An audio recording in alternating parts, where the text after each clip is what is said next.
Hello everybody. In this video I'm going to be talking about the problem with entertainment. As we all know, we all love movies, entertainment, news, social media, YouTube, everything that's out there. But there are some problems with it. And this comes to mind from the book I'm reading on Subliminal Seduction by Wilson Bryan Key. And I'm going to be talking about two main points that he makes in regards to, in this case, he was talking about television, right? So this is like many decades ago. And I'm going to be talking about it more in terms of like screens, right? Which is again, TV, phones, everything that's related to basically the exposure of entertainment, right? If we remember, entertainment was like this notion that the Romans had, where basically they would talk about giving bread and circus to the crowd, right? To keep them like under control. Bread meaning food, and circus meaning entertainment, right? That's why you had like the Colosseum and the gladiators. So I'm going to be talking about two main points that he makes, and then I asked ChatGPT, and I got 2 points from there, and then I'm going to be talking about my conclusive thoughts on this. So first of all, I think some of these are going to be kind of common and cliche and very well known ideas in regards to technology and entertainment, right, in general. But the first one is that it reduces communication among people, right? Especially in the home life, right? And this ultimately leads, Wilson Bryan Key argues that it leads to people basically thinking of the people that they see on the screen, in this case, celebrities. It makes them look at them as the role models that they should be, right? That's why he makes this argument. You see so many programs or shows with the standard, well, back in the day, you used to see them with the standard family, right? Mother, father, the kids. There's a lot of shows like this, like from The Simpsons to Family Guy, right? This dynamic, this archetype is put in place so you have a model, right? So you're able to see, obviously nowadays we have very weird shows, but again, they continue to be models. Celebrities, in this case, continue to tell us how we should live our lives, right? And maybe you can see the problem with this right now, which is getting into point number 2. But just to kind of finish off this point, this is a problem because ultimately you don't really communicate your needs and what you're really thinking about in your home life. You're only doing that through your ideals of what you see on the screen, right? Of how things should be, right? Hollywood style or whatever edited format you're consuming, right? Basically. So the second point, obviously, this leads to high expectations for life, for relationships, for jobs, and for problem solving. Very idealistic ideas, right? Very Hollywood ideas. So you'll have people that can't operate outside of the entertainment ideals, right? So when they're confronted with a new problem and they have to be critical, they have to, as they say, walk the road less traveled. They have to trailblaze. They have to make their own way. They have to come up with their own ideas, right? They're not able to do that because it's not in their little reference box of entertainment that they have seen. Because I think entertainment does give you premises, so you're able to have a criteria like, okay, if this happens, that's an option, right? I think it does have a positive effect on people in terms of maybe knowledge that you can gain. I mean, it is a source of information in some way. It's not like a book or like going to school or talking to an expert, but it does have ideas, especially for creativity, right?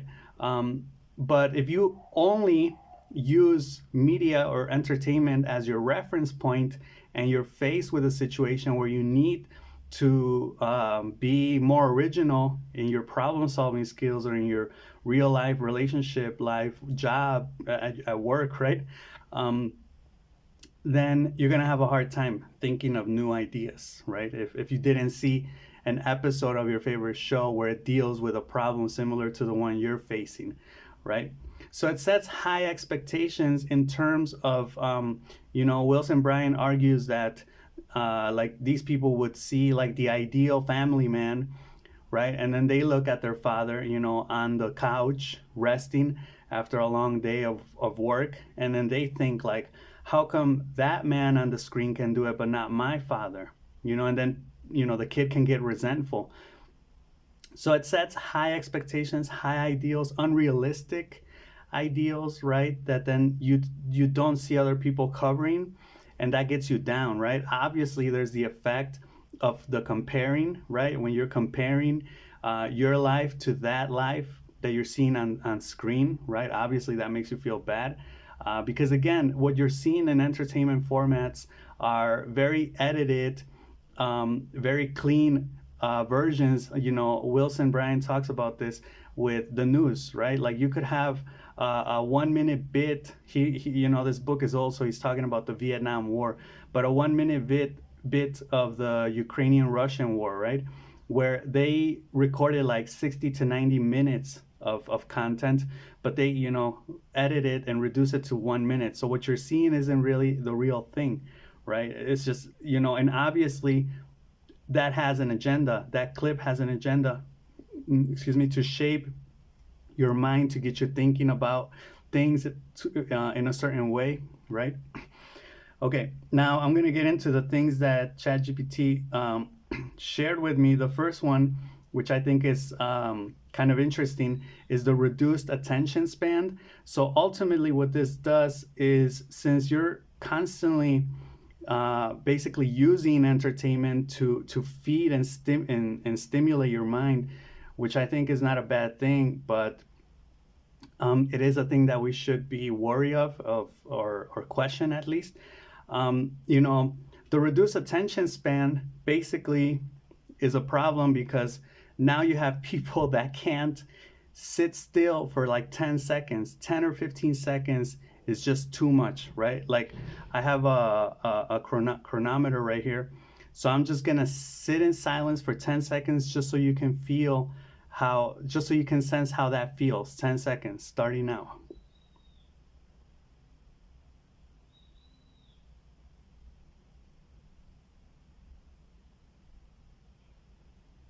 Right? That was 10 seconds. You feel the urge to check your phone. You feel the urge to stimulate your mind, right? Like I need something to occupy myself with, to busy myself with, right? So this is all very anxiety induced because it provokes anxiety, right?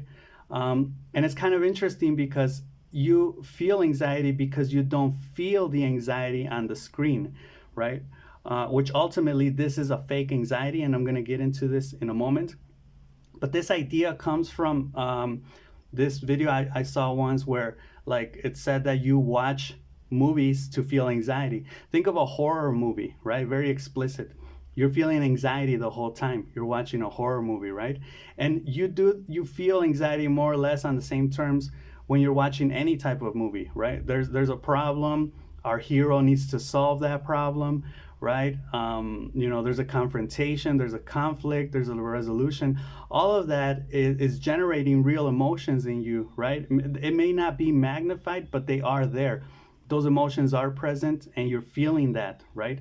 So this leads to a fake experience of life, because there could be people that spend their whole youth, young adult life, or maybe even their whole lives now on screen, experiencing life on screen, but they're not really experiencing it. They're not really the ones that are living those life situations and overcoming those difficulties. It's like they have the theory, they know how to solve that problem theoretically, but they've never actually done it. They don't have the practice, right? So it gives you this sense of fake life experience, right? Like, oh yeah, I know about that. But you really don't, because you've never lived it. You just seen it. You just saw somebody live it out on screen for you, right? And the fourth is kind of like a package of a couple things. First one, sedentary issues, right? Like we know that sedentary is like sitting down, right? So this can create like headaches, backaches, eye strain, right? From just watching entertainment like the whole time. You're obviously less productive, right?